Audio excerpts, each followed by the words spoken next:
Para petani di Desa Panti Kuyun, Kecamatan Setiabakti, Kabupaten Aceh Jaya mengeluh terhadap tanaman padi yang diserang penyakit. Akibatnya 4 hektar padi yang mulai menguning terancam gagal panen.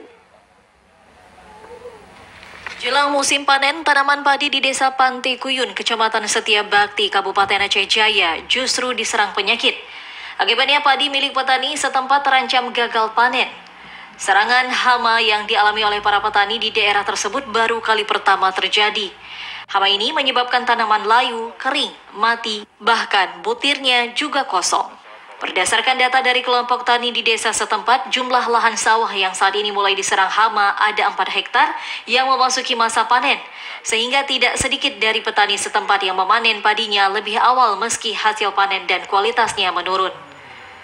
Selain itu, para petani lainnya juga telah melakukan penyemprotan sebagai langkah antisipasi agar tidak menjalar ke lahan sawah lainnya.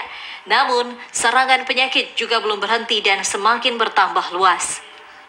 Ketua Kelompok Tani Ingin Maju, Desa Panti Kuyun, Muhammad Din, mengatakan saat ini padi yang diserang penyakit ada 4 hektar dan serangan penyakit tersebut baru terjadi sejak seminggu yang lalu.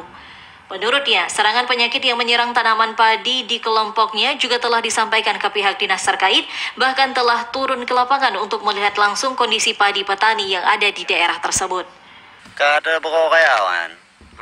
Anehnya kan watelun jak kena bungoh lun kumet dulu. Ale kumet dulu sampai tok po 2 dah. Tiba-tiba balik po 2 padi lun tu di tengah.